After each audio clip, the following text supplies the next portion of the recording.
ఓం భద్రం కర్ణేభిః శృణుయామ దేవాః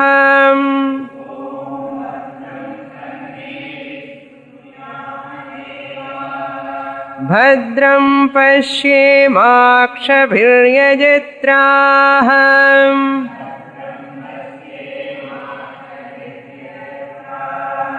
స్థిరైరంగైస్తుష్టువాగుంసస్తనూభిః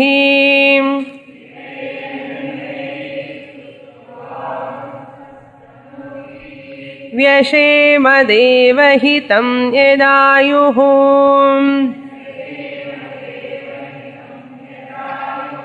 స్వస్తి న ఇంద్రో వృద్ధశ్రవాః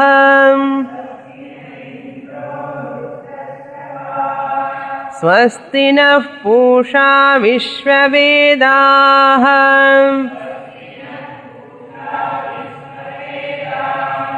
స్వస్తి నస్తార్క్ష్యో అరిష్టనేమిః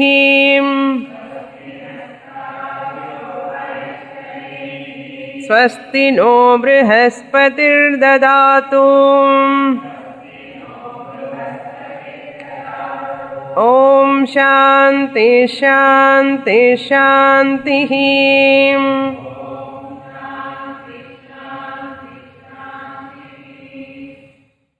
రెండవ అధ్యాయం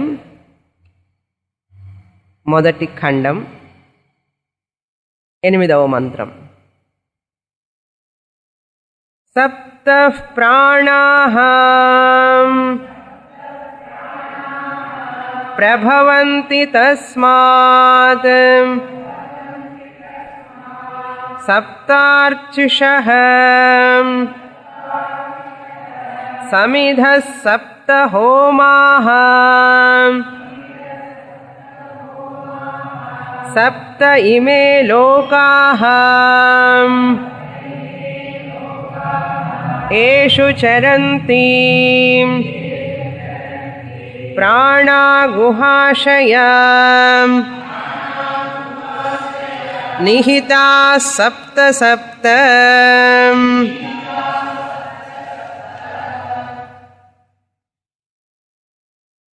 అంగిరసుడు తన శిష్యుడైన శౌనకునికి అక్షర విద్యని బోధిస్తున్నారు. పరావిద్య అపరావిద్య అనే ఈ రెండు విద్యల్లో పరావిద్య అనేదే బ్రహ్మ విద్య అని అక్షర విద్యని అంటారు. అది తెలుసుకోవడమే మోక్షాన్ని పొందడం. ఆ అక్షరం బ్రహ్మ తెలుసుకోవడం అంటే ఆ అక్షరం బ్రహ్మ తనకంటే వేరుగా లేదు, తన నిజస్వరూపమే అని ఏ వ్యక్తి అయితే తెలుసుకుంటాడో జీవించి ఉండగానే దాన్నే ముక్తి అని పిలుస్తారు. ఆత్మజ్ఞానమే ముక్తి అని చెప్పబడుతుంది శాస్త్రంలో.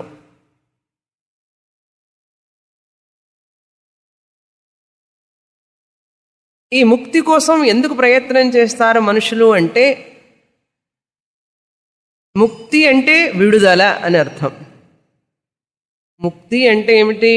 సంస్కృతంలో ధాతు ముచ్ ధాతు, వెర్బ్.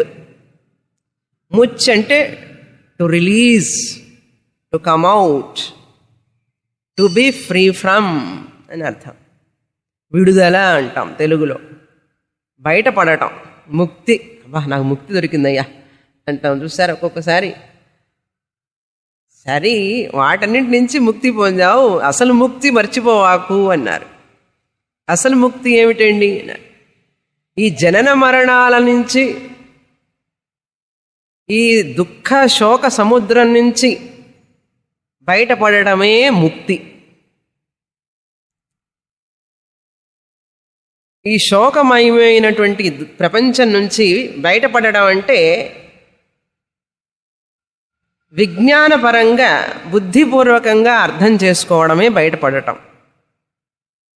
ఈ శరీరంలో ఉండగానే, జీవించి ఉండగానే బుద్ధిపూర్వకంగా నేను ఆత్మస్వరూపాన్ని, ఈ శోకమోహాలు, దుఃఖం, సాగరం, ప్రపంచం ఇదంతా కూడా, ఈ జనన మరణాలన్నీ నాకు అంటవు అని తెలుసుకోవడమే ముక్తి. అది తెలుసుకున్న రోజు ఈ దిగులు, చింత, కలతలు అనేటువంటివి ఉండవు. దానికోసమే అక్షర విద్య. ఏది తెలుసుకుంటే అన్నీ తెలుసుకున్నట్లుగానే దుఃఖాల నుంచి అతీతుడుగా మనిషి వెళ్ళగలుగుతాడో అదే మోక్షం. ఆ అక్షర విద్య గురించి చెప్తున్నారు.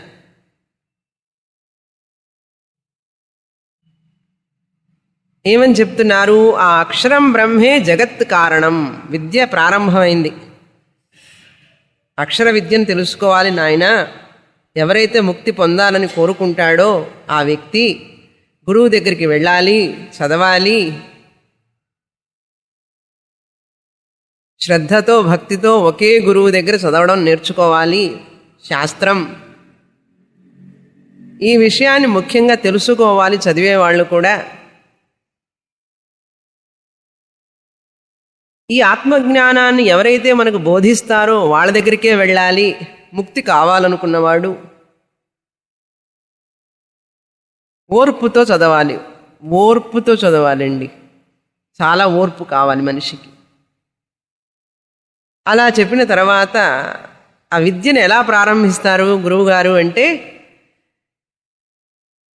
ఎప్పుడైతే ఆ శిష్యుడు ముక్తి కావాలని తన దగ్గరికి వస్తాడో శ్రద్ధా భక్తితో, వినయంతో, మంచి మనసుతో, రాగద్వేషాలు, కామక్రోధాలు, తాపాలు లేకుండా మనిషి ఎప్పుడైతే తృప్తి ఆనందంతో, వైరాగ్యంతో వస్తాడో, తృప్తి ఆనందం అంటే ఈ ప్రాపంచికం మీద వైరాగ్యం, గురువు దగ్గరికి వచ్చానే అని తృప్తి ఆనందంతో చదువుతాడు. ప్రపంచ భోగాల మీద వైరాగ్యం, నాకు ఒక గురువు లభించారు, ఈ గురువు నాకు మార్గదర్శనం చేస్తారు ఈ జీవితానికి అనే ఒక తృప్తి ఆనందంతో చదువుతాడు. అలా వచ్చిన తర్వాత గురువు గారి విద్య మొదలు పెడతారు. ఎలా? ఆ బ్రహ్మమే ఈ జగత్ అంతటికి కారణం. ఏ ఏ జీవరాశులైతే మనం చూస్తున్నామో ఈ సకల సమస్త ప్రపంచం, చరాచర ప్రపంచం ఒక్కొక్కటి చెప్తూ, ఆకాశం, భూమి, అగ్ని, ప్రాణాలు ఇవన్నీ కూడా ఆ యొక్క బ్రహ్మం నుంచే వచ్చినాయి. జగత్కారణం బ్రహ్మ, అక్షరం బ్రహ్మ. అక్షరం అంటే ఏం తెలుసుకున్నాం? క్షీణత లేనటువంటిది. క్షరం అంటే క్షీణించడం, పెరిషబుల్ అంటాం. ఈ అక్షరం బ్రహ్మ ఎటువంటిది? క్షీణత లేనటువంటిది, డీకేలెస్ అంటాం. క్షీణత లేనటువంటిది. అటువంటి జగత్ బ్రహ్మ జగత్ కారణం, ఈ యొక్క సృష్టికి కారణం, కాజ్ ఆఫ్ ద యూనివర్స్ అన్నారు. అలా చెప్తూ ఏమేమి పుట్టినాయి ఆ బ్రహ్మంలో నుంచి అని చెప్తున్నారు. 7వ మంత్రంలో ఈ వేదాలన్నీ కూడా దాంట్లో నుంచే పుట్టినాయి. దేవతలు, మనుష్యులు, పశువులు, జంతువులు. జంతువులు అన్న, పశువులు అంటే ఇంట్లో పెరిగే పశువులు, జంతువులు అంటే క్రూర మృగాలు అని అర్థం. ఓకే, పశువులు, ఈ యొక్క ధాన్యం, తపస్సు, శ్రద్ధ, సత్యం, బ్రహ్మచర్యం ఇవన్నీ కూడా ఆ బ్రహ్మం నుంచే పుట్టినయి అని అన్నారు. తర్వాత 8వ మంత్రంలో ఏం చెప్తున్నారు? సప్త ప్రాణాః ప్రభవంతి తస్మాత్. తస్మాత్ అంటే దాని నుంచి అని అర్థం. దాని నుంచి అంటే దేని నుంచి? బ్రహ్మము నుంచి, అక్షర బ్రహ్మము నుంచి అని అర్థం. సప్త ప్రాణాః అంటే 7 ఇంద్రియాలు పుట్టినాయి. ప్రభవంతి భూధాతు. ప్రభవంతి అంటే ఉద్భవించినయి. సప్త అర్చిషః సమిధః సప్త హోమాః. వీటిని దేంతో పోలుస్తున్నారు ఈ ఇంద్రియాలని? 2 కళ్ళు, 2 చెవులు, 2 ముక్కు రంధ్రాలు, 1 నోరు, మొత్తం కలిపి ఎన్నండి? మ్యాథమెటిక్స్లో ఏదైనా డౌటా? 7. ఈ 7 కూడా ఒక హోమం కుండంలో సమిధలతో పోలుస్తున్నారు. చాలా ఇంట్రెస్టింగ్గా ఉంటుంది. సప్త ఇమే లోకాః యేషు చరంతి ప్రాణాః గుహాశయా నిహితా సప్త సప్త. ఈ ఇంద్రియాలన్నీ కూడా ఏం చేస్తాయిట? మనం చూసే ఈ కళ్ళు, ఫ్లెష్ బ్లడ్తో ఉన్నటువంటి ఈ కళ్ళు గోలకం అని చెప్పాం. గోలకం. ఆ గోలకంలో చూసేటటువంటి శక్తి ఉంది, చూసారా? The power of seeing capacity, దాన్ని ఇంద్రియం అంటాం సంస్కృతంలో. ఇంద్రియం అంటాం. కాబట్టి చూసేటటువంటి ఇంద్రియ శక్తి ఏదైతే ఉందో దానికి ఒక పరికరం కావాలి కదా, అది కన్ను. కన్ను ద్వారా చూసేటటువంటి శక్తి ఉన్నది. తత్వబోధలో చూసాం. సూర్య చక్షుష సూర్య, ఆ దేవత కూడా బ్లెస్ చేస్తుంది, అనుగ్రహిస్తే కన్ను ద్వారా మనిషి చూడగలుగుతాడు. అట్లాగే చెవు గోలకం. ఆ శ్రోత్ర ఇంద్రియం లోపల ఉంది. ఆ శ్రోత్ర ఇంద్రియం ఒక ప్రాణం. ప్రాణం అంటే ఈ పంచ ప్రాణాలు తీసుకోకూడదు. ఈ ప్రాణాలు అంటే ఈ సప్త ప్రాణాలు. వీటిని హోమకుండాలతో పోల్చారు. ఈ బయట కనపడేటువంటి ఇది ఒక హోమకుండాలండి, 2 హోమకుండాలు. కుండలాలు తెలుసు కానివ్వండి, హోమకుండాలు తెలియదే అన్నాడు. మనకేమిటంటే చెవులకు పెట్టుకుంటే కుండలాలు తెలుసు. శాస్త్రం ప్రకారం ఇవి హోమకుండాలతో సమానం. హోమకుండంలో ఏం చేస్తామండి? అందులో అగ్ని ఉంటుంది, ఆ అగ్నిలో ఆహుతి చేస్తాం. చెవులో అగ్ని ఉండదండి, హోమకుండంలో అగ్ని ఉంటుంది. పోలుస్తున్నారన్నమాట. అదంతా ఇక్కడ పుస్తకంలో ఉండదు. మనం భాష్యం ద్వారా ఇంకా మిగతా కామెంటరీలు చదివితే మనకు తెలుస్తుంది అసలు తాత్పర్యం ఏమిటి అనేటువంటిది. అందుకని మనంతటా మనం చదివితే అర్థం కాదు ఉపనిషత్తులు. హోమకుండం తర్వాత ఇంద్రియం అనేటువంటిది అగ్నితో సమానం. వినే శక్తి ఇంద్రియం. వినే శక్తి ఇంద్రియం అగ్నితో సమానం. అలాగే ముక్కు ఏంటండి? ఈ కనపడే ముక్కు గోలకం. వాసన చూసే శక్తి ఇంద్రియం, జ్ఞానేంద్రియం. తర్వాత నాలిక గోలకం, కనపడేటటువంటి నాలిక. ఆ రుచి చూసే శక్తి ఉంది చూసారా, అది ఇంద్రియం.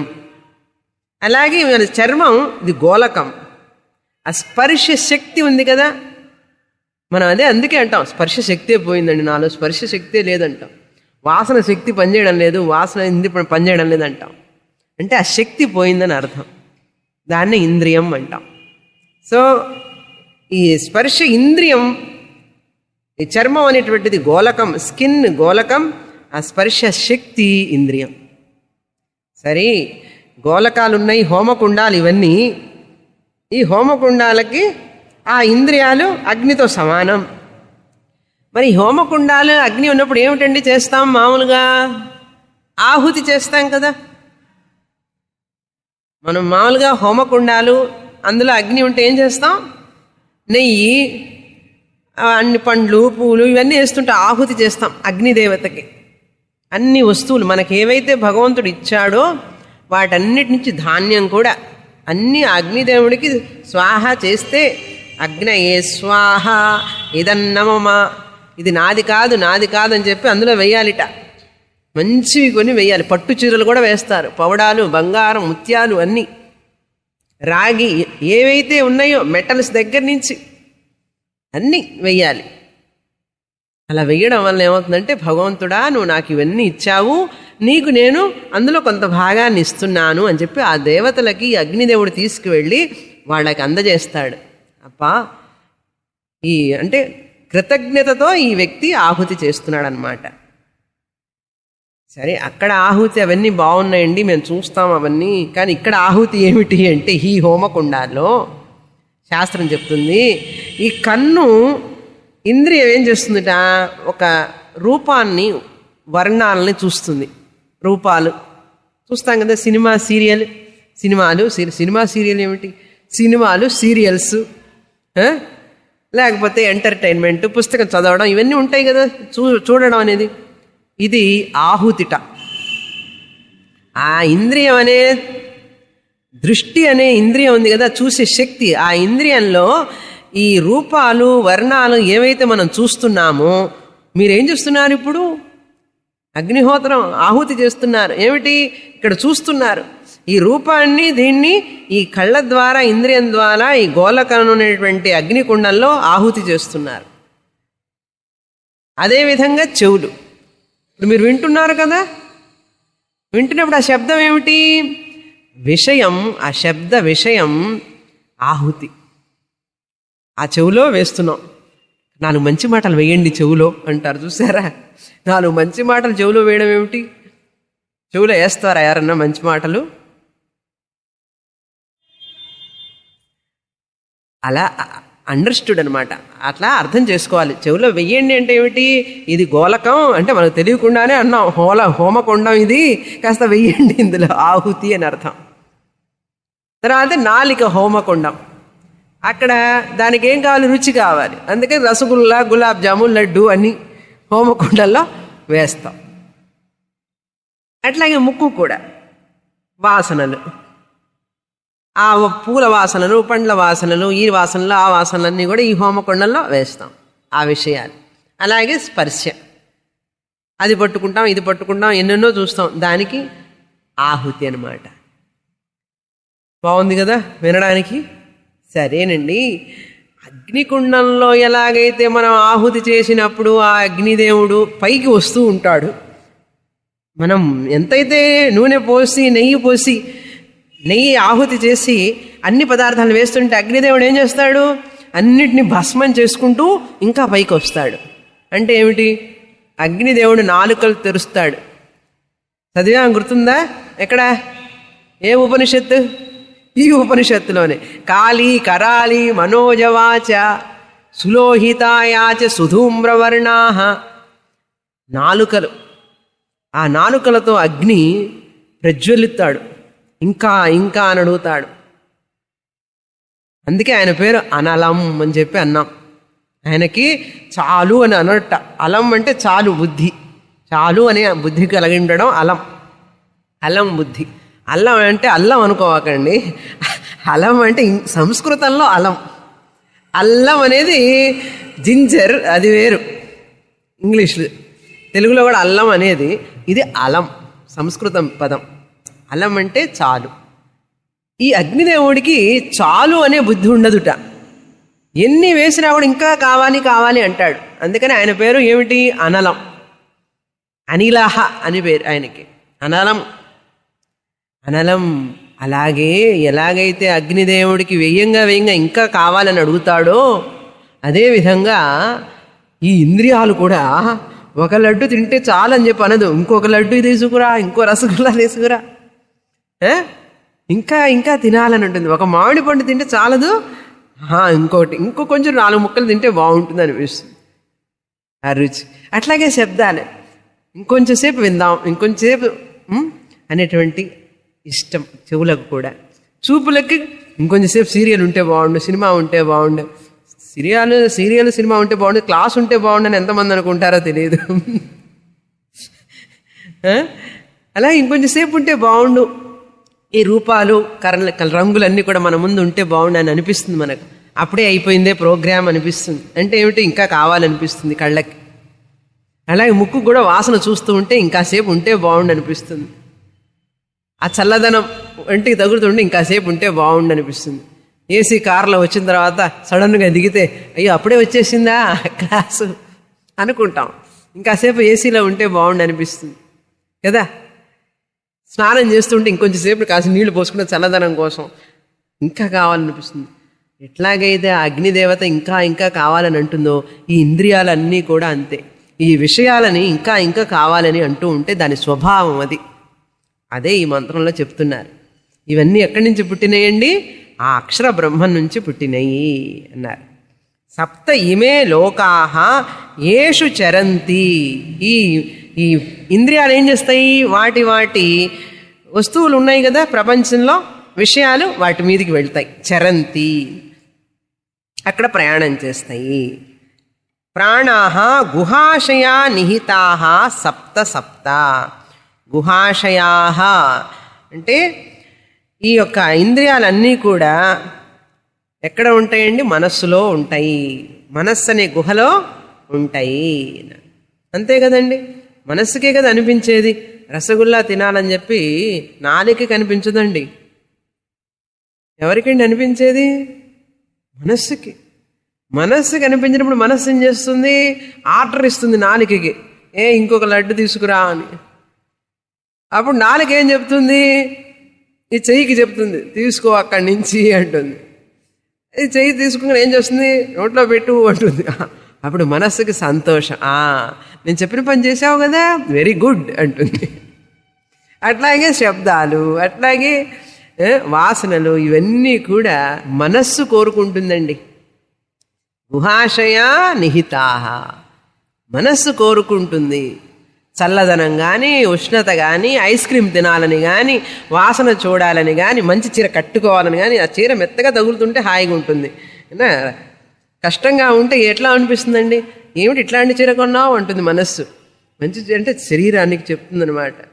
అంటే మనస్సుకి తెలుసు, ద ఫీలింగ్ ఎవ్రీథింగ్ మనస్సుకి వెళుతుందనమాట. అన్నీ కూడా ఎవరండి అనుభవించేది? ఇవన్నీ మనస్సు. దేని ద్వారా అనుభవిస్తుంది?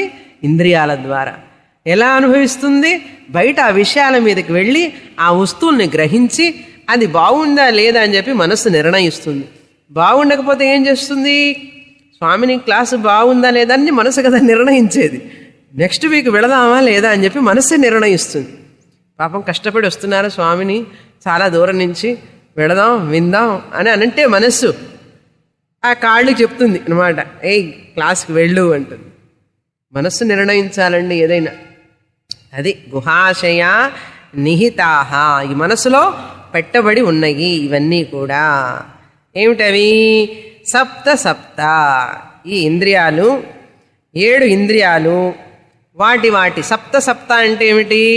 ఆ విషయాలు ఆ గోలకాల్లో ఆ ఇంద్రియాలు గ్రహిస్తాయి అన్నమాట. ఇవన్నీ కలిపి ఎందులో ఉన్నాయి? మనస్సులో ఉన్నాయి. అది అర్థమైందా? ఇవన్నీ ఎక్కడి నుంచి పుట్టినాయండి? ఆ బ్రహ్మం నుంచి పుట్టినాయి. ఎవరు చెప్తున్నారండి? గురువు అంగిరసులు చెప్తున్నారు. ఎవరికండి? శౌనకుడికి చెప్తున్నారు. శౌనకుడికి చెప్తే మనం ఎందుకండి వినడం అన్నారు. శౌనకుడికి జ్ఞానం కావాలని కోరుకున్నాడు కాబట్టి వింటున్నాడు, మేము కూడా జ్ఞానం కావాలనుకున్నాం కాబట్టి వింటున్నాం. అంతే కదా? ఓకే. తర్వాత మంత్రం 9వ మంత్రం. అత సముద్రా గిరయశ్చ సర్వే అస్మాత్ స్యందంతే సింధవః సర్వరూపాః అతశ్చ సర్వాః ఓషధయో రసశ్చ ఏనైష భూతైః తిష్ఠతే హ్యంతరాత్మా.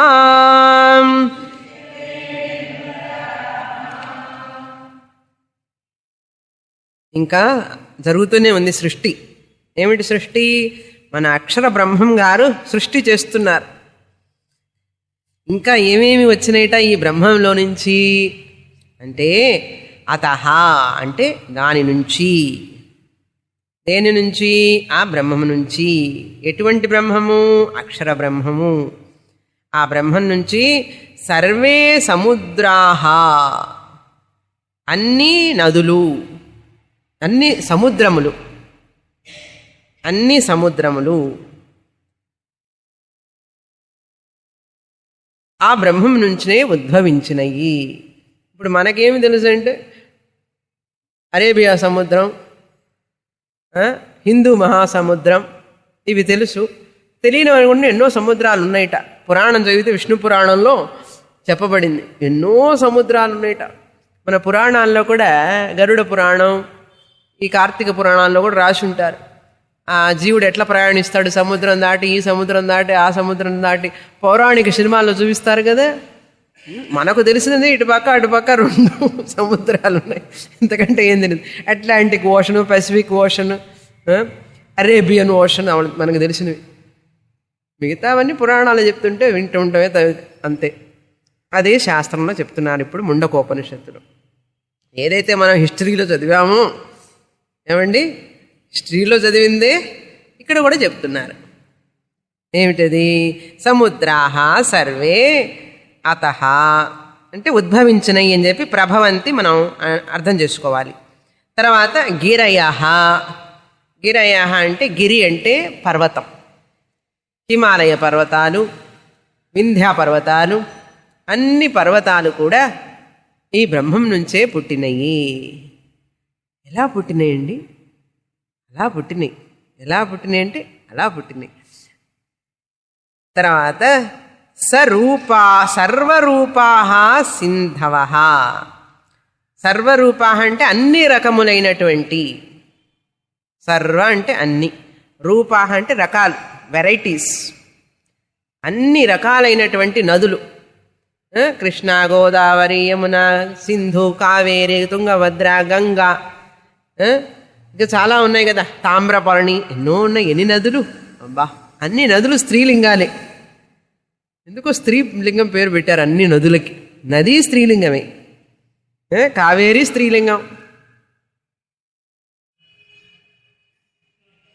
కృష్ణ నాట్ స్త్రీలింగమా? కృష్ణ వేరే, కృష్ణ కృష్ణ కృష్ణా నది. సో కృష్ణా నది. కృష్ణ అంటే ఇక్కడ మీరు అనుకునే లార్డ్ కృష్ణ కాదు, ఆ కృష్ణ వేరే.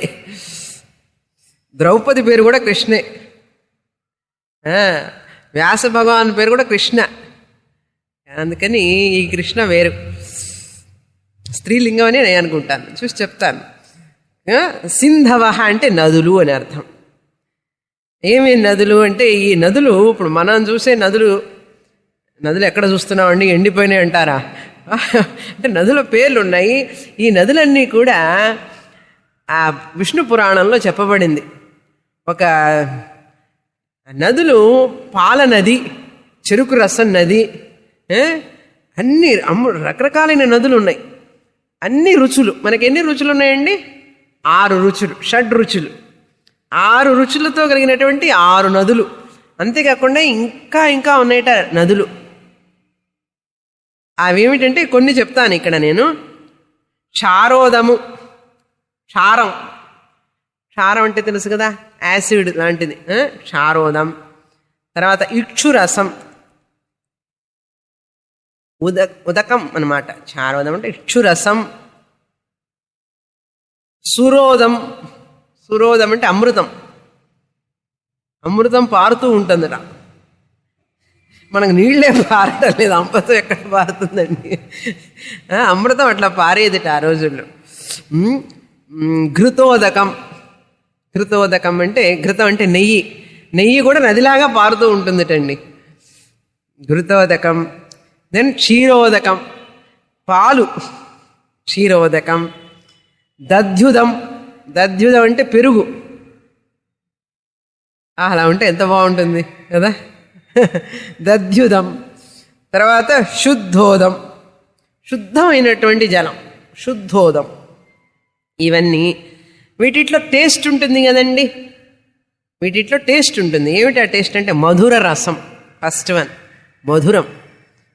మ్యాంగో ఫ్రూట్స్లో ఉంది కదా మధురం, ఆ మధురం.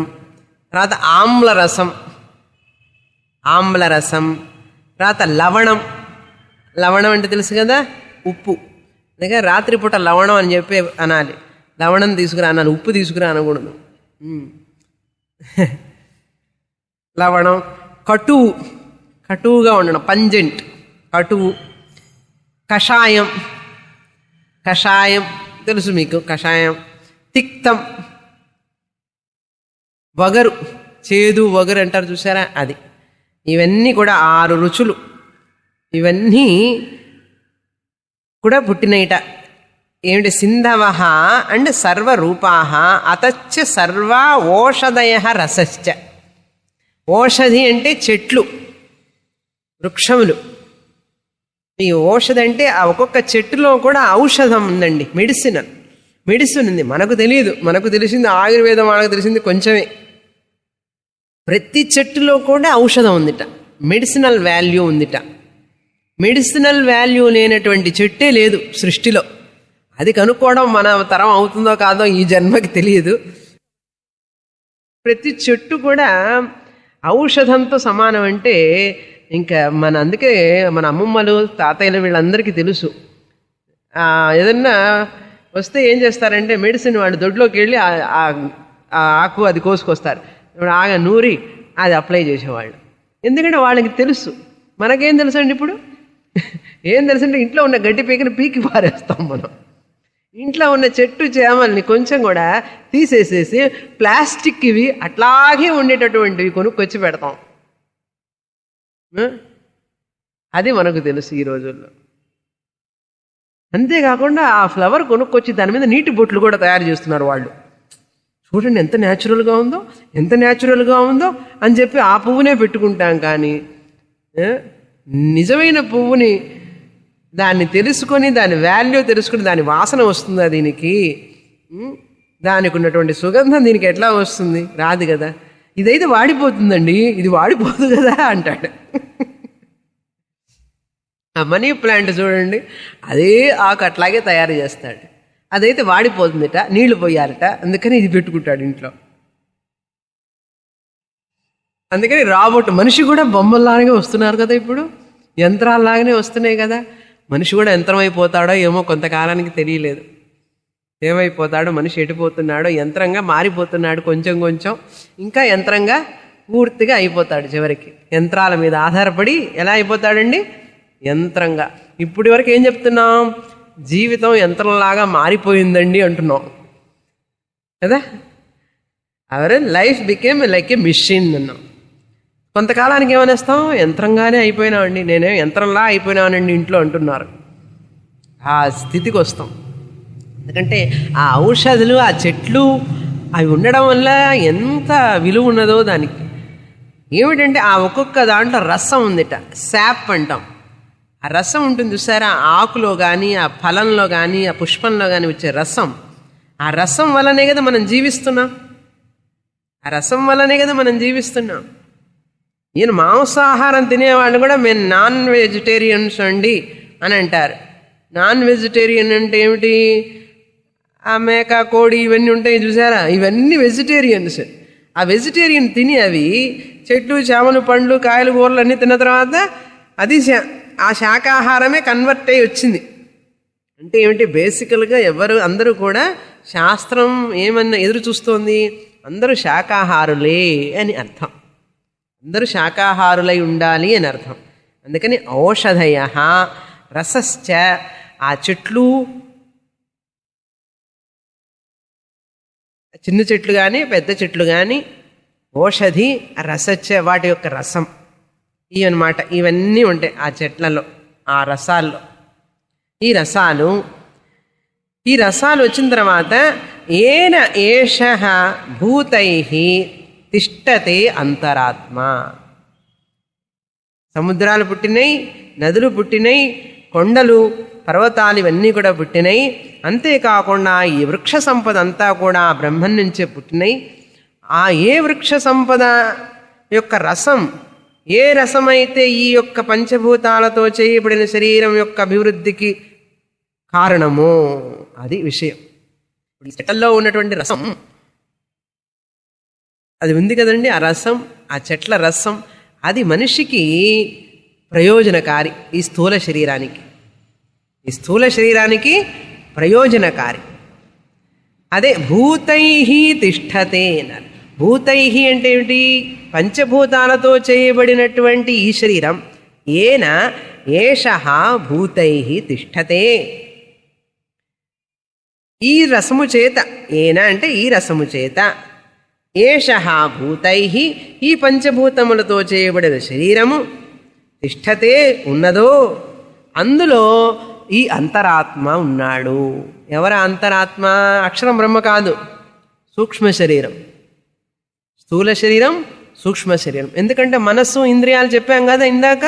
ఈ మనస్సు ఇంద్రియాలన్నీ కలిపి సూక్ష్మ శరీరం. మనస్సు ఇంద్రియాలన్నీ కలిపి సూక్ష్మ శరీరం. అంతరాత్మ అంటే ఏమిటి? అంతఃకరణం. ఆ అంతఃకరణం ఎక్కడ ఉన్నది? ఈ శరీరం లోపల ఉన్నది. ఈ స్థూల శరీరం లోపల అంతఃకరణం ఉన్నది. ఏ అంతఃకరణం? ఏ అంతఃకరణం అయితే ఈ యొక్క చెట్ల రసముల ద్వారా పోషింపబడి ఈ శరీరం తయారై ఉన్నదో అటువంటి శరీరంలో ఈ అంతఃకరణం ఉన్నది. అంతరాత్మ గుహాశయ తిష్టతే. ఇది ఉండడానికి, అంతఃకరణం ఉండడానికి ఒక పెద్ద గోళకం కావాలండి. చూసే శక్తి ఉండడానికి కన్ను గోళకం అన్నాం, వాసన చుట్టానికి ముక్కు గోళకం అన్నాం. మరి మనసు ఉండడానికి గోళకం కావద్దండి? అవునా కదా? మనస్సు ఉండడానికి గోళకం ఏమిటి? అంతఃకరణం, బుద్ధి, చిత్తం, అహంకారం, ఇదంతా అంతఃకరణం ఉండడానికి గోళకం ఈ శరీరం, స్థూల శరీరం. భూత ఉడల్ అంటాం సంస్కృత, తమిళంలో. భూత ఉడల్ అంటే ఏమిటి? పంచభూతంతో చేయబడినటువంటి ఆకాశం, వాయు, అగ్ని, జలం, పృథ్వీ చేత చేయబడినటువంటిది. ఎలా చేయబడిందండి? ఆ ఔషధులలో నుంచి వచ్చిన రసం చేత చేయబడింది. మేము ఔషధాలు ఎక్కడ తింటున్నామండి? ఇడ్లీ కదా తింటున్నామండి. ఇడ్లీ ఎక్కడి నుంచి వచ్చినాయండి? ధాన్యమే కదండి, బియ్యమే కదా, మినపప్పే కదా. ఆ బియ్యం మినపప్పు కూడా ఎలా వచ్చినాయి? ఆ బియ్యం మినపప్పు కూడా చెట్ల నుంచే కదా వచ్చింది. ఆ చెట్టు యొక్క రసమే కదా, అవునా? ఆ చెట్టు యొక్క రసం వల్లనే, దాని వల్లనే ఈ శరీరం తయారైంది కదా. అంటే దాని యొక్క లోతుపాతులు చూస్తే మనకేం తెలుస్తుంది? ఈ చెట్ల రసాల నుంచే ఇవన్నీ కూడా ఈ శరీరం పెరిగింది అని అర్థం తెలుసుకోవాలి. అది ఏనైష అంటే ఏన ఏషః శరీరః తిష్టతే అంతరాత్మ తిష్టతే. ఈ అంతఃకరణం అనేటువంటిది అందులో ఉంది. అంటే స్థూల శరీరంలో సూక్ష్మ శరీరం ఉందండి, అది సంగతి. ఈ స్థూల శరీరం ఔషధుల చేత చేయబడింది. ఈ ఔషధులన్నీ కూడా ఆ బ్రహ్మం నుంచి సృష్టింపబడినాయి. అర్థమైందా?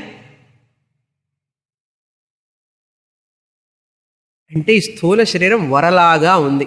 ఎట్లాగైతే కత్తి పెద్ద ఖడ్గాన్ని వరలో పెడతాం కదండి, పెద్ద ఖడ్గాన్ని, దానికి వర ఉంటుంది కదా, ఆ వరలో దోపుతారు కదా, ఆ ఖడ్గాన్ని తీస్తారు బయటికి. అట్లాగే ఈ అంతఃకరణం అనేటువంటిది ఈ శరీరం అనేటువంటి వరలో లోపల ఉన్నది. అందుకనే అది కనపడదు, కంటికి కనపడకుండా లోపల ఉంటుంది, పనులు చేస్తూ ఉంటుంది. నిజంగా ఎవరండి చేస్తున్నది? వింటున్నది ఎవరండి ఇప్పుడు? మనస్సు, అంతఃకరణం. ఎవరి ద్వారా వింటున్నది? ఈ గోళకాలు ఇంద్రియం ద్వారా వింటున్నది. కాబట్టి కూర్చున్నది ఎవరండి? మనస్సే. మనసు కూర్చోమన్నది కాబట్టి కూర్చున్నది శరీరం. ఈ గోళకాన్ని కూర్చోబెట్టింది మనస్సు. అర్థమైందా? అంతరాత్మ భూతై తిష్టతే ఏన ఏషః అన్నారు.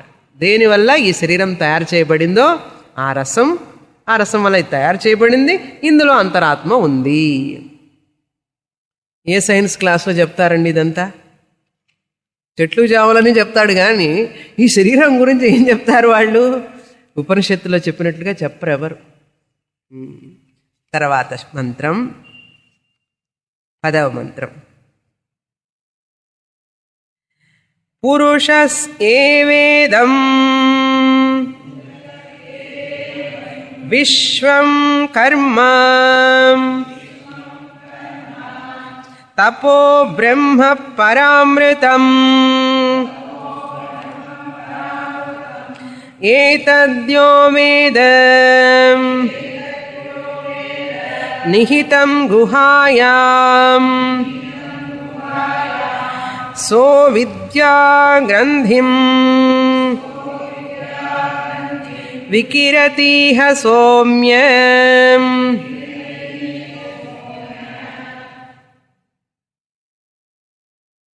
ఈ విధంగా ఆ సృష్టిని ఇక్కడ పరిపూర్ణం చేస్తున్నారు. ఎలా సృష్టి జరిగింది అనేటువంటి విషయాన్ని ఇక్కడ సమాప్తం చేస్తున్నారు గురువుగారు. ఏమని పురుషః ఏవ ఇదం విశ్వం. పురుషః అంటే ఏమిటి చెప్పాను? పూరయతి సర్వం ఇది పురుషః. పురుషః అంటే అక్షరం బ్రహ్మ అని అర్థం. అక్షరం బ్రహ్మ పురుషః ఏవ అంటే మాత్రమే, మాత్రమే అని అర్థం. ఇదం అంటే ఈ, ఇటువంటి, విశ్వం ప్రపంచం, ఈ ప్రపంచం అంతా కూడా ఆ పురుషం అంటే ఆ బ్రహ్మమే అని అర్థం. ఆ అక్షర బ్రహ్మమే అని. మళ్ళీ అక్కడ బ్రహ్మం అని చెప్పారు, అక్షరం అని చెప్పారు, మళ్ళీ ఇక్కడ పురుషం ఎందుకండి చెప్పడం? అక్షరం అంటే సరిపోతుంది కదా. మాకు ఎందుకు కన్ఫ్యూజ్ చేస్తారంటే మరి ఆయనకు అన్ని పేర్లు ఉన్నాయి. ఆ అక్షరం బ్రహ్మాన్ని ఎందుకండి పురుషుడు అని పిలవాలి అంటే, దేని చేతనైతే అంతా నింపబడి ఉన్నదో దాన్ని పురుషః అంటామండి. దేనికి? అక్షరం బ్రహ్మానికి పురుషః అని ఎందుకు వచ్చింది పేరు? పూరయతి సర్వం ఇది పురుషః. మనం ఎట్లాగైతే గులాబ్ జాముని ఆ పాకంలో వేస్తే ఎక్కడ చూసినా ఏముంటుందండి? ఆ పంచదార పాకమే ఉంటుంది కదా. ఆ పంచదార పాకం అంతా నిండి ఉన్నది ఆ గులాబ్ జామ్ మీద. పూరయతి సర్వం అన్నారు. అర్థమైందా? అదే మనం లడ్డు చేస్తే బూందీ లడ్డు పాకంలో వేయగానే ఏమవుతుంది? ఆ పంచదార అంతా ఆ బూందీ అంతా వ్యాపించి ఉంటుంది. పూరయతి సర్వం అన్నారు. అంటే నిండింపబడి ఉన్నదనమాట. అంతా షుగర్ కోటెడ్ అని అర్థం కదా. అదేవిధంగా ఈ బ్రహ్మం, ఈ విశ్వం అంతా కూడా బ్రహ్మం కోటెడుట. అంతే కదండి. మరి ఆ బ్రహ్మం నుంచే పుట్టింది, ఆ బ్రహ్మం నుంచే పుట్టింది అంటే ఏమిటి అర్థం? బంగారం చైన్ ఉందనుకోండి, ఈ చైన్ ఎక్కడి నుంచి వచ్చిందా అంటే బంగారం నుంచి వచ్చిందండి. బంగారం నుంచి పుట్టింది అంటారా అనరా? అంటే బంగారం చేత నిండింపబడి ఉన్నదా లేదా? The chain is filled with gold. బంగారము చేత పూర్తిగా నింపబడి ఉన్నది. అవునా కాదా? అలాగే ఈ ప్రపంచం అంతా కూడా ఇదం విశ్వం ఆ అక్షరం బ్రహ్మం చేత నిండింపబడి ఉన్నది, నింపబడి ఉన్నది, వ్యాపింపబడి ఉన్నది అని అర్థం. పూరయతి సర్వం ఇది పురుషః. పురీ శయనాత్ ఇది పురుషః. పురి అంటే పూరి కాదండి, పురి. పురి అంటే ఈ బాడీ, ఈ శరీరం. శయనాత్ అంటే అబైడింగ్ అని అర్థం. ఈ అక్షరం బ్రహ్మ ఈ శరీరంలో ఉన్నాడు కాబట్టి ఏమంటాం? పురుషః అంటాం. అర్థమైందా ఇప్పుడు? పురుషః ఏవ ఇదం విశ్వం. ఈ విశ్వం అంతా కూడా ఆ పురుషుడే ఉన్నాడు అని అర్థం. తర్వాత కర్మ తపః. ఈ విశ్వంలో ఏముంది? కర్మ, కన్సిస్టింగ్ ఆఫ్ అని అర్థం. కర్మ అంటే అన్ని కర్మలు. తపః అంటే ఉపాసనలు. మనం చేసే కర్మలు ఉన్నాయి కదండి. గుడికి వెళ్ళడం, తీర్థయాత్రలకు వెళ్ళడం, మనం చేసే పూజలు పునస్కారాలు, ఇవన్నీ కూడా వైదిక కర్మలు కానీ స్మార్త కర్మలు కానీ ఇవన్నీ కర్మల క్రిందికే వస్తాయి కదా. ఈ కర్మలన్నీ ఈ సృష్టిలో ఉన్నాయి. తర్వాత ఏమున్నాయి? ఉపాసన చేస్తున్నాం, ధ్యానం చేస్తున్నాం, జపం చేస్తున్నాం. ఇవన్నీ ఉన్నాయా లేదా? ఇవన్నీ విశ్వంలో ఉన్నాయి. కర్మ తపః. సహా యః వేద. ఎవరైతే ఈ విషయాన్ని తెలుసుకుంటారో, ఏ విషయాన్ని? ఈ ఉపాసనలు, ఈ కర్మలన్నీ కూడా ఈ పురుషుడు బ్రహ్మంలోనే ఉన్నాయి అని ఎవరైతే తెలుసుకుంటారో, అంటే ఏమిటి? ముండకోపనిషత్తు 2వ అధ్యాయం 1వ ఖండం ఎవరైతే చదువుతారో, ఎవరైతే తెలుసుకుంటారో వాళ్ళు అని అర్థం. సహా యః వేద. సహ అంటే అతడు, యహ అంటే ఎవరైతే. అతడు ఎవరైతే తెలుసుకుంటాడో ఆ వ్యక్తి. ఏ వ్యక్తి? ఎవరైతే ఈ విషయం తెలుసుకుంటాడో ఆ వ్యక్తి అని అర్థం. సహా యః. Whoever. యహ అంటే హూ ఎవర్, సహ అంటే హీ హూ ఎవర్ నోస్, వేద నోస్, అండర్స్టాండ్స్. ఏతత్ పరామృతం బ్రహ్మ, వన్ హూ నోస్. ఏతత్ అంటే ఇటువంటి, ఈ చెప్పబడినటువంటి, ఈ పైన చెప్పినటువంటి. పైన చెప్పినటువంటి అంటే ఏమిటి? పైన చూడవాకండి, ముందు మంత్రాలలో చెప్పినటువంటి. వెనుక మంత్రాలలో కారణం ఇవన్నీ పుట్టినాయి అని చెప్పాం కదా. ఏ బ్రహ్మ అయితే ఈ జగత్తుకి కారణం అని చెప్పామో చూశారు కదా, అటువంటి అని అర్థం. ఇటువంటి బ్రహ్మని పరామృతం. అమృతం అంటే ఇమ్మోర్టల్, మరణం లేనటువంటి. మార్టల్ అంటే కొంతకాలానికి నశించేటటువంటిది. ఇమ్మోర్టల్ అంటే ఏమిటి? ఈ యొక్క అక్షరం బ్రహ్మ నశించదు. ఇమ్మోర్టల్, అమృతం. సుప్రీంలీ ఇమ్మోర్టల్ అన్నారు. సుప్రీంలీ ఇమ్మోర్టల్ అంటే సరిపోతుంది కదండి. సుప్రీంలీ ఎందుకు, మళ్ళీ పరామృతం ఎందుకంటే స్వర్గం కూడా అమృతంతో సమానమే. దేవతలు కూడా అమృతం తాగారు. ఇంద్ర, వరుణ, వాయు, అగ్ని దేవతలందరూ కూడా ఈ మనుష్య జన్మతో పోలిస్తే వాళ్ళందరూ దీర్ఘకాలం జీవిస్తారు, కల్పాల వరకు జీవిస్తారు, యుగాల వరకు జీవించే వాళ్ళు ఉన్నారు. కానీ తర్వాత యుగం నశించినప్పుడు మళ్ళీ వాళ్ళందరూ నశించిపోతారు. ప్రళయం వచ్చినప్పుడు అన్నీ నశిస్తాయి. ఈ అక్షరం బ్రహ్మ ప్రళయంలో కూడా నశించడు కాబట్టి పరామృతం. ఈ పరా అనేటువంటిది ఎందుకు అర్థమైందా ఇప్పుడు? అమృతం అంటే వాళ్ళు సముద్రం చిలికినప్పుడు అమృతం వచ్చింది కదండి, ఆ అమృతమే కదా ఈ అమృతం అంటే. కాదు నాయన, ఆ అమృతాన్ని మించిన అమృతం ఇది. అందుకని పరామృతం అన్నారు. సుప్రీం అన్నట్టు, గ్రేటెస్ట్ అని అర్థం. పరామృతం ఎక్కడ ఉందని తెలుసుకోవాలిట? వైకుంఠంలో, కైలాసంలో ఉందని తెలుసుకోవడం కాదు. నిహితం గుహాయాం. నిహితం అంటే నిక్షిప్తమై ఉన్నది. నిహితం అంటే ఇందులో, మనస్సులో, అంతఃకరణంలో, మన యొక్క శరీరంలో, స్థూల శరీరంలో సూక్ష్మ శరీరం ఉంది, ఆ సూక్ష్మ శరీరంలో మనస్సు, ఆ మనస్సు లోపల హృదయం ఇక్కడ ఉంది కదా, కమలం, పద్మ కమలం, హృదయ కమలం. ఆ హృదయ కమలంలో కఠోపనిషత్తు చూడబోతున్నాం. అంగుష్ట మాత్ర పురుష అని హృదయంలో ఉన్నదిట. ఎవరు? ఈ అక్షరం బ్రహ్మ, పురుషం బ్రహ్మ హృదయంలో ఉంది. అందుకని నిహితం గుహాయాం. గుహ అంటే అంతఃకరణం అని అర్థం. హార్ట్, ఫిజికల్ హార్ట్ కాదండి, ఇది ఎప్పుడైనా ఆగిపోతుంది. Physical heart. కానీ ఈ బ్రహ్మం ఎప్పుడూ ఉంటాడు. అది గుహ అంటే. అర్థమైందా? ఈ గుహను తెలుసుకోవడం కోసమే, ఈ గుహలో ఒక పరబ్రహ్మం ఉన్నాడని తెలుసుకోవడం వల్లే ఆ గర్భగృహంలోకి వెళతాం. గర్భగృహంలో, గుడిలో గర్భగృహానికి వెళ్ళి ఎలా ఉంటుందండి ఇది? గుహలాగా ఉంటుందా, ఉండదా? అలాగే ఇది కూడా దేవాలయం, అందులో గర్భగృహం, ఆ గర్భగృహంలో ఈ బ్రహ్మ ఉంటాడు. ఏ బ్రహ్మ అండి? కాన్షియస్నెస్, చైతన్యం. ఎవరైతే తెలుసుకుంటారో, కైలాసంలో ఉన్నాడని, వైకుంఠంలో ఉన్నాడని తెలుసుకోవడం కాదండి. ఆ పరబ్రహ్మ ఈ సమస్త సృష్టికి కారణమైనటువంటి అక్షరం బ్రహ్మ ఎవరైతే తమ అంతఃకరణంలో తెలుసుకుంటారో, యహా వేదా నిహితం గుహాయాం అన్నారు. అర్థమైందండి? ఇప్పుడు చాలా కష్టం. ఎందుకంటే అందరం బయటికి చూస్తున్నాం, దేవుడు కనపడతాడు, దేవుడు కనపడతాడు, దేవుడు కనపడతాడని చెప్పి. ముండకోపనిషత్తు ఏం చెప్తున్నది? వాళ్ళ అంతఃకరణంలో చూస్తారు. అంతఃకరణంలో చూస్తారని చెప్పంగానే ఏం చేస్తున్నారు జనాలు? కళ్ళు మూసుకొని going to do deep into inside.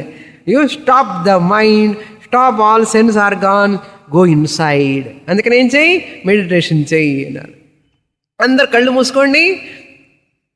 మూసుకోకండి, ఊరికి చెప్తున్నాను నేను. వాళ్ళు చెప్పేది ఏమిటంటే నిహితం గుహాశయం అని చెప్పారు కదండి శాస్త్రంలో, అందుకని అందరినీ మెడిటేషన్ చేయమని చెప్తున్నాం. మెడిటేషన్ చేసి కళ్ళు మూసుకుంటే వాళ్ళ అంతఃకరణంలోకి చూస్తారు. అంతఃకరణంలోకి చూసినప్పుడు అక్కడ ఆత్మ జ్యోతి వెలుగుతూ ఉంటుంది, అప్పుడు అది కనపడుతుంది కళ్ళకి అన్నారు.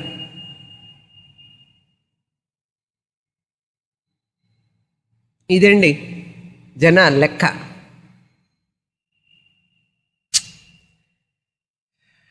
అది కళ్ళకు కనపడేది కాదు నాయన. వేద అని అన్నారు ఇక్కడ. వేద అంటే ఏమిటి? ఋగ్వేదం యజుర్వేదం కాదు. తెలుసుకుంటాడో, అర్థం చేసుకుంటాడో అని అర్థం. కళ్ళతో చూస్తాడో అని ఎక్కడా చెప్పలేదండి. పశ్యతి అంటే కూడా ఏం చెప్పాం? రికాగ్నైజ్, బుద్ధితో తెలుసుకుంటాడో. ఎవరు తెలుసుకోగలుగుతారండి? ఏ వ్యక్తి అయితే వైరాగ్యం కలిగి నిష్ఠా నియమాలతో శ్రద్ధాభక్తితో వస్తాడో, తీవ్రమైన ముముక్షుత్వంతో వస్తాడో ఆ వ్యక్తి తెలుసుకోగలుగుతాడు. వేద యహ వేద అది చెప్తున్నారు. యహ వేద ఏమిటండి తెలుసుకుంటే ఇంత కష్టపడి అన్నాడు. వికిరతీహ హే సౌమ్య గ్రంథిం వికిరతి, అవిద్యా గ్రంథిం వికిరతి అన్నారు. ఆ వ్యక్తి ఈ అజ్ఞానం అనేటువంటి ముడి ఉంది చూసారా, ముడి, అజ్ఞానం అనేటువంటి ముడి నుంచి బయటపడతాడు. ఆ అజ్ఞానం అనేటువంటి ముడిని నాశనం చేస్తాడు. వికిరతి అంటే ఏమిటి? నాశనం చేస్తాడు అంటే కట్ చేస్తాడనమాట. కట్ చేయడం అంటే ఏమిటండి? ఏది కూడా లిటరల్గా తీసుకోవాకండి. ఇదంతా ఉపనిషత్ జిమ్నాస్టిక్స్, లా వర్డ్స్ అండ్ ఆల్. వికిరతి హే సౌమ్య అంటే ఓ మై డియర్ స్టూడెంట్ అని అర్థం. సౌమ్య అంటే సేమ్య అని చెప్పి అనుకోవాకండి. సౌమ్య అంటే oh my dear student, good student అని అర్థం. సౌమ్య అంటే you are listening nicely, coming to all classes, listening carefully, attentively, with శ్రద్ధా భక్తి, చిరునవ్వు ముఖంతో. అంతేగాని ఎక్కడో నిద్రపోతూ ఏందో చెప్తున్నారు పాపం అట్లా కాకుండా ఏ సౌమ్య ఓ పిల్లవాడా అని అర్థం. అప్పుడంతా పిల్లలే కదండి వచ్చేవాళ్ళు. ఇప్పుడంటే పెద్దవాళ్ళు వస్తున్నారు, కానీ ఆ రోజులంతా బాలకులే. 8 ఏళ్ల వాళ్ళు, 10 ఏళ్ల వాళ్ళు, 11 ఏళ్ల వాళ్ళు, 12 ఏళ్ల వాళ్ళు శాస్త్రం చదివేవాళ్ళు. ఇప్పుడు 11, 12 ఏళ్ల వాళ్ళు ఏం చేస్తారు? కంప్యూటర్ గేమ్స్ ఆడుతున్నారు, క్రికెట్, టెన్నిస్ ఆడుతున్నారు. ఎవరండి వినేదంటే ఆ కంప్యూటర్ గేమ్ ఆడి క్రికెట్ ఆడిన వాళ్ళే 70 ఏళ్ళు వచ్చిన తర్వాత క్లాస్కి వస్తారు, చెవులో మిషన్ పెట్టుకొని. పాపం ఏదో వస్తున్నారు, అది కూడా సంతోషమే. మిషన్ పెట్టుకొని అయినా రానైనా పర్వాలేదు. ఎందుకంటే 7 ఏళ్ల వయసులో వినవలసింది 70 ఏళ్ల వయసులో వింటున్నాడు. అందుకని నేను సౌమ్య అని చెప్పి పిలవలేను. ఓకే, పెద్దలారా అంటాం. ఓకే ఓకే, జోక్గా అన్నాను, నిజంగా అనుకోకండి. హే సౌమ్య స్టూడెంట్ అనమాట, ప్లీజింగ్ వన్ అని అన్నాం. నాకు చాలా సంతోషంగా ఉంది నిన్ను చూస్తే, ఎందుకంటే ఈ విషయం అంతా వింటున్నావు కదా నువ్వు, అందుకని చెప్తున్నారు. అట్లా ఎవరైతే తెలుసుకుంటాడో ఆ పరబ్రహ్మాన్ని, ఈ యొక్క స్థూల శరీరంలో ఉన్నటువంటి, సూక్ష్మ శరీరంలో ఉన్నటువంటి, అంతఃకరణంలో ఉన్నటువంటి ఈ పురుషుణ్ణి చైతన్య రూపంగా, ఆత్మ చైతన్యంగా తెలుసుకోగలుగుతాడు. ఎలా తెలుసుకోగలుగుతాడండి? మళ్ళీ ఆ వెనకటి మంత్రానికి వెళ్ళాలి. ఎవరైతే సమిత్పాణి శ్రోత్రియం బ్రహ్మనిష్టం, గురువు దగ్గరికి వెళ్ళి చదివి తెలుసుకుంటాడు అని అర్థం. అది మర్చిపోకూడదండి. ఇక్కడ వేద అన్నారు కదా అని చెప్పి ఆ శ్లోకం మంత్రం మర్చిపోకూడదు, అవునా? అక్కడికి వెళ్ళి చదివి, గురువు దగ్గరికి వెళ్ళి చదివి ఎవరైతే తెలుసుకుంటారో. ఏమిటి స్వామిని అక్కడికి గురువు దగ్గరికి వెళ్ళి చదివి అంటారు ఏమిటి? ఇక్కడికి గురువు దగ్గరికి వచ్చి ఎవరైతే చదువుతారో, ఓకే, మళ్ళీ అక్కడికి గురువు దగ్గరికి అంటే పీపుల్ విల్ గెట్ కన్ఫ్యూజ్. మనం ఇంకో చోటికి వెళ్ళాలి కాబోలు, ఈ గురువుగారు కాకుండా ఇంకొక చోటికి వెళ్ళాలి కాబోలు అని చెప్పి సందేహం రావచ్చు. ఎవరైతే ఎక్కడైతే ముండకోపనిషత్, ఆ ఉపనిషత్, ఏ ఉపనిషత్ అయినా కానీ చెప్పబడుతున్నదో అక్కడికి వెళ్ళి గురువు దగ్గరికి వెళ్ళి చదువుతారో వాళ్ళకి ఈ విషయం తెలుస్తుంది. తెలియడం వల్ల ఆ అజ్ఞానం అనేటువంటి ఆ ముడి, నాట్ అంటాం, గ్రంథి, ఆ ముడి తెగిపోతుందిట, తెంపి వేస్తాడు అన్నాడు. వికిరతీహ సౌమ్య అవిద్యా గ్రంథిం, డిజెంటాంగిల్ అని అర్థం. వికరతి అంటే డిజెంటాంగిల్, అంటే ముడి విప్పడం అన్నమాట. తెలుసుకుంటాడు అని అర్థం. కాబట్టి ఇక్కడ మనం తెలుసుకోవాల్సిన విషయాలు ఏమిటి? ఫస్ట్ లెసన్, ఈ మంత్రంలో ఇంపార్టెంట్ పాయింట్స్. ఈ యొక్క మొదటి పాఠం ఏమిటి మనం ఈ మంత్రం వల్ల తెలుసుకోవాల్సిందంటే, ఈ పురుష అక్షరం బ్రహ్మ జగత్తుకి కారణం. మొదటి విషయం, జగత్తుకి కారణం. ఎటువంటి కారణం? జ్ఞాపకం ఉందా? ఏమిటండి కొత్త పాఠం వింటుంటే పాత పాఠం మర్చిపోతున్నావు నాకండి. ఎటువంటి కారణం? ఉపాదాన కారణంగా ఉన్నాడు. అదే కదా, ఉపాదాన కారణం అయినాడు. భగవంతుడే ఈ విశ్వంగా మారాడు అని చెప్పి అన్నాం కదా. ఉపాదాన కారణం, మెటీరియల్ కాజ్. అది మనం ఏం తెలుసుకోవాలి దీనివల్ల? ఈ యొక్క డెస్క్కి వుడ్ ఉపాదాన కారణం, మెటీరియల్ కాజ్. వుడ్ అనేటువంటిది మెటీరియల్ కాజ్. డెస్క్ ఏమవుతుంది? ఇఫెక్ట్ కదా. ఇప్పుడు డెస్క్ను చూసేటప్పుడు నేను దేన్ని చూస్తున్నానండి? వుడ్నే కదా చూస్తున్నాను. కాబట్టి డెస్క్ చూస్తూ వుడ్ వేరే ఎక్కడో ఉంది చూడాలని కోరుకుంటానా? ఇక్కడ డెస్క్ని చూస్తున్నప్పుడు వుడ్డే కదా చూస్తుంది. ఎందుకంటే వుడ్డే డెస్క్ రూపంలో కనపడుతోంది కదా. వుడ్ అనేటువంటిది కారణం, డెస్క్ అనేటువంటిది కార్యం. అదేవిధంగా ఈ ప్రపంచం అంతా చూస్తున్నప్పుడు దేన్ని చూస్తున్నాను నేను? బ్రహ్మమే కదా విశ్వానికి కారణం. అప్పుడు విశ్వాన్ని చూస్తున్నప్పుడు ఏం చూస్తున్నానండి నేను? బ్రహ్మాన్నే చూస్తున్నాను కదా. బ్రహ్మాన్నే చూస్తున్నాను. సర్వం విశ్వం బ్రహ్మమయం అని తెలుసుకోవాలి. ఆ విషయాన్ని మనం గ్రహించాలి ఇక్కడ. అంతేగాని ఈ విషయం అంతా ఏమిటో ఉంది ఇక్కడ, పాపం భగవంతుడు ఎక్కడో పైన కూర్చున్నాడు అనకూడదు. ఇంత విని రామాయణం అంతా విని రాముడికి సీత ఏమైంది అన్నట్ట. అలా కాకూడదు. ఈ విశ్వానికి ఆ బ్రహ్మం కారణం కాబట్టి, ఈ విషయం ఆయన యొక్క కార్యం కాబట్టి, ఈ కార్యం అనేటటువంటి ప్రపంచం ఆ బ్రహ్మ కారణంకి వ్యతిరిక్తంగా భిన్నంగా లేదు కాబట్టి, నేను చూసే ఈ విశ్వం అంతా కూడా ఆ బ్రహ్మం యొక్క స్వరూపమే. అర్థమైందండి? ఇప్పుడు మనం ఎవరిని చూస్తున్నాం? దేన్ని చూస్తున్నా కూడా దేన్ని చూస్తున్నామండి? ఇప్పుడు మనం బ్రహ్మాన్ని చూస్తున్నాం అని మనకు తెలియడం లేదేమిటండి? మరి ఇంకా 4 ఉపనిషత్తులు చదివితే తెలుస్తుంది.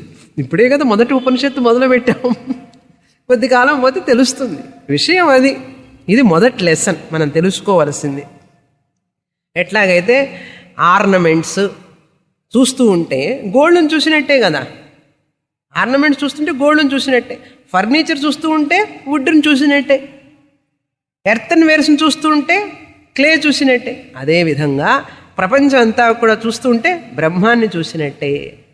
ఆ బుద్ధి కలగాలి, మనకు కలుగుతుంది. వచ్చే క్లాసు కూడా వస్తే ఇంకా ఇంకా కలుగుతుంది. ఓం పూర్ణమదః పూర్ణమిదం పూర్ణాత్ పూర్ణముదచ్యతే పూర్ణస్య పూర్ణమాదాయ పూర్ణమేవావశిష్యతే. ఓం శాంతి శాంతి శాంతి. హరి ఓం. శ్రీ గురుభ్యో నమః. హరి ఓం.